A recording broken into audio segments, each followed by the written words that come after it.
Кыргыз Республикасынын Тышкы иштер министрлиги Россия Федерациясындагы VF Services сервистик борборлору аркылуу Кыргыз Республикасынын жарандарына консулдук кызматтарды көрсөтүү боюнча пилоттук долбоор иштей баштаганын маалымдайт. VF Services сервистик борбору аркылуу жарандар төмөнкү консулдук кызматтарды ала алышат. Колдонуу мөөнөтү аяктаган Кыргыз Республикасынын жаранынын ID картасын, жалпы жарандык паспортун жана Кыргыз Республикасынын айдоочулук күбөлүгүн, ошондой эле аталган документтер бузулган же жоголгон учурларда кайра ала алышат.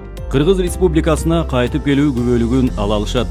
Социалдык укуктук мүнөздөгү документтерди, анын ичинде никелешүү укугу жөнүндө айдоочулук күбөлүктүн ачыктыгын тастыктаган, Кыргыз Республикасынын аймагында соттолбогондугу жөнүндө жана башка маалыматтарды суратып алдыра алышат. Аталган консулдук кызматтарды алуу үчүн төмөндөгү даректер боюнча кайрылууга болот. Министрлик Россия Федерациясынын аймагындагы Кыргыз Республикасынын дипломатиялык өкүлчүлүгү жана консулдук мекемелери тарабынан консулдук кызматтарды көрсөтүү кадимки тартипте жүрөт. Бул сервистик борборлор чет өлкөдө консулдук кызматтарды алуу шарттарын жеңилдетүү үчүн альтернатива катары сунушталат. Калининград шаарында жашап аткан, иштеп аткан мекендештердин атынан Кыргыз Республикасынын Тышкы иштер министрлигине чоң баазычылык билдиребиз. Кайда жүрсөңүз да мекениңиз сиздин камыңызды көрөт. Кыргыз Республикасынын Тышкы иштер министрлиги.